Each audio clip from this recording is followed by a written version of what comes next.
agree that this is an extremely common question asked nowadays. Be it a new job, a reunion party, or a new school. One of the first conversations we have when we meet new people is about our social media IDs. Currently, the world has around 3.5 billion users of social media. And if we take an estimate of 7 hours of screen time per person, that is still around 24.5 billion hours of screen time every day. Quite heavy, huh? But have we ever thought about the people who do not use social media? And no, I am not talking about some millennials who choose not to be on it, like my very own mother sitting there in the crowd. Rather, I am talking about people like me, teenagers of Gen Z. As the Generation Z, we are by default assumed to be very technologically sound or tech savvy. But what if a person does not want to? What if they have other preferences?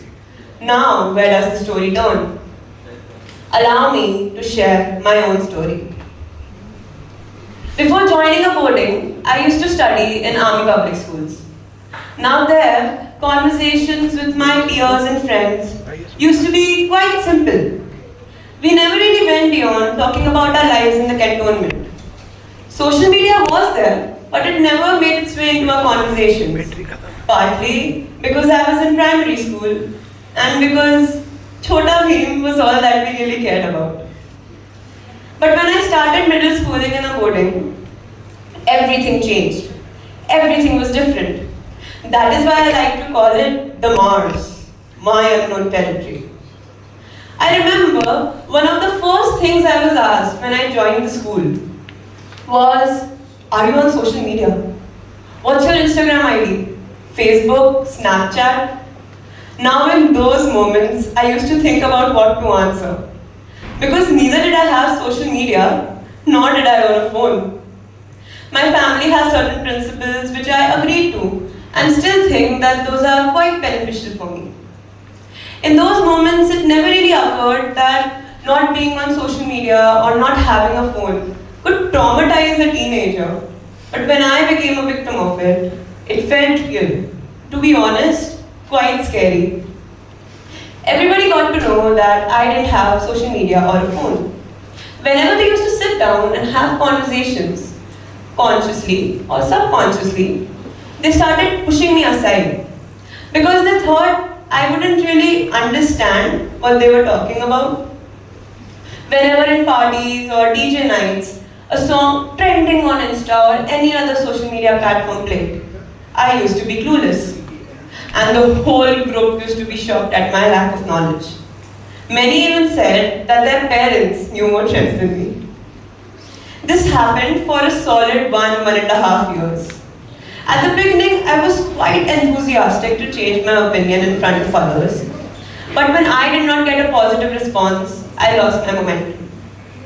During this time, I noticed a lot of personality changes in me. I was in a constant cycle of self-doubt, always self-conscious, always overthinking. And I felt as if there was something wrong with me, clinically, because my sister studying in the same school had great friends, whereas I was always there, alone. Can you imagine, in a dormitory full of 50 to 60 students, living all together, one student living alone in a room? How must that feel for a 13-year-old? Well, I faced that. In 9th grade, when new admissions came in, I became so desperate to make friends that I started following people around, trying to please them, doing anything and everything I could to just make them like me, even at the cost of looking pathetic. My best friend, with whom I do a lot of MUNs with, tells me that when she first came to the school, she used to hate me and even complained about me a lot. Whenever I used to leave the classroom, one or the other person always commented, "Oh look, she's going to go cry," or "Oh, she's probably going to go complain." All of this happened to such an extent that when in our dormitories we were asked to write down the names of the people we want to room with, no one wrote my name. I realized that I had changed so much. Looking back, I really used to hate the first few years of my hostel life. And I made the growing trend of social media the culprit of all my trepidations. But you know, everyone has that eureka moment. And I even had mine. I was able to analyze that I could not let others influence me to extremes. I could not let myself feel inferior in front of others. So, I started working upon myself. I ignored the people who used to ignore me. I forced myself to stop overthinking.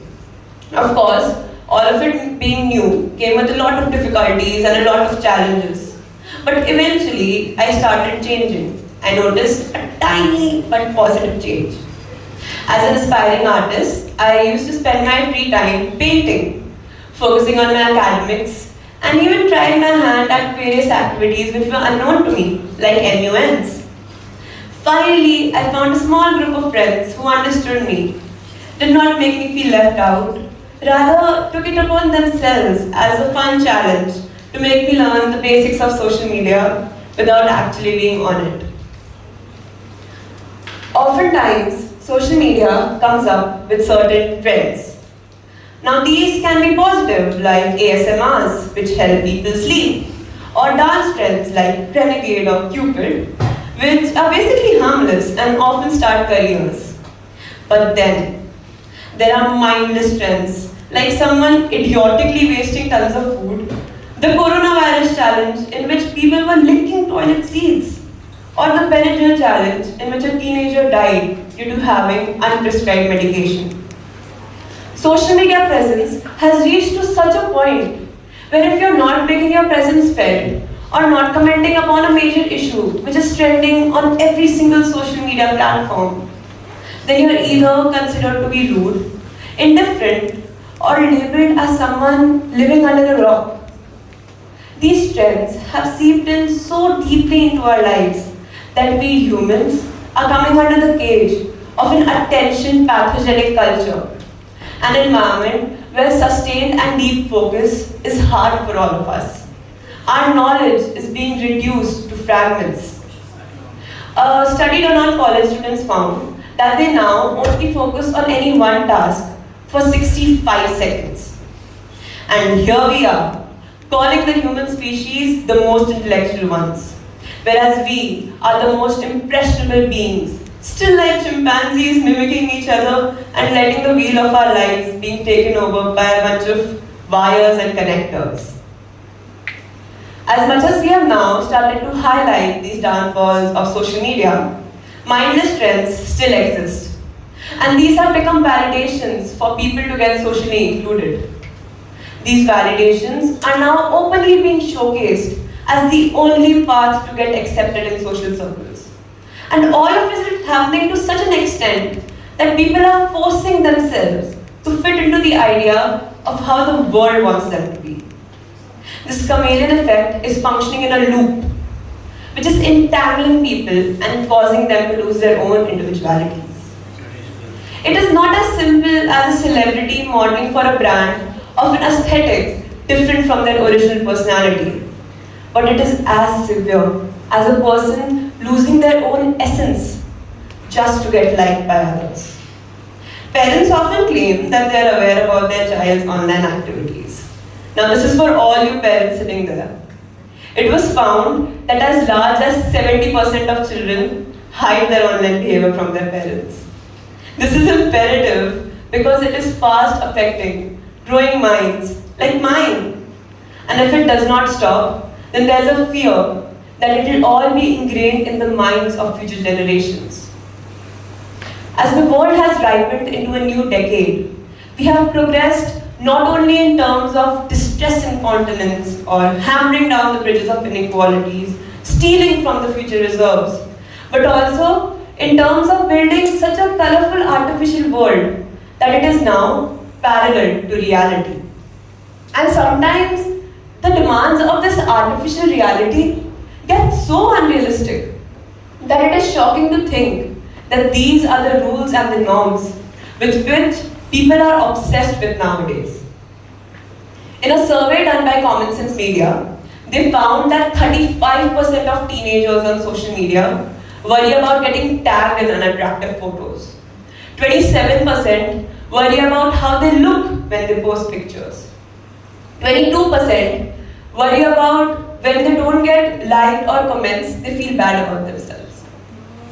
Our limbic system has such mechanisms that the moment it gets a shot of dopamine, it keeps coming back for more. We as a species are eager to seek rewards. This is what social media targets, and this is how the addiction develops, which in turn gets converted into a validation, something which I pointed out earlier. Let me give you all a very simple example. The actor, Cillian Murphy, being an actor, was ridiculed in an interview for not knowing the word meme. Now just think about it. Are we controlling trends, or are trends controlling us? Many of you may say that social media makes you feel as if you have people who understand you, help you get through hard times. But as teenagers, aren't we supposed to learn self-reliance? Aren't we supposed to encounter foreign incidents? If you're always texting, then how do you expect to learn the tonal variations or the body language which is expected out of face-to-face conversation? It is more important to remember the trendy abbreviations nowadays, Lamau, YOLO, GTG, rather than remembering the basic medicines for a cold, or something as simple as the animals native to your state. A fun fact, even to stand here and talk about trends, I had to sit for days with my best friends and just search trends on the internet because I had no idea about what was trending. Just take a moment, close your eyes, and think about what you're missing out on. Are you constantly denying your father's pleas to go out and play badminton? Are you always saying no to your grandmother when she tells you to take a stroll with her in the garden? Or are you always saying no to your mother when she asks you to sit with her and watch television together? I hope that one day you don't look back and regret what you have done. We don't even know what is beneficial for our health and blindly follow trends. You open Instagram and the first thing that pops up, lose 10 pounds in a week. I mean, how is that even possible? Unrealistic body standards have given rise to multiple health conditions, like anorexia, body dysmorphic disorder, among many others. Teens spend an average of 40 hours a week online and use an average of 4 social media services regularly. This is imperative because it is recorded that social media is slowly decreasing an average teenager's physical activities. Yes, this is the cost we are paying for a validation, which was created just decades ago, whereas human connection has been prevalent since the beginning of creation. Thank you.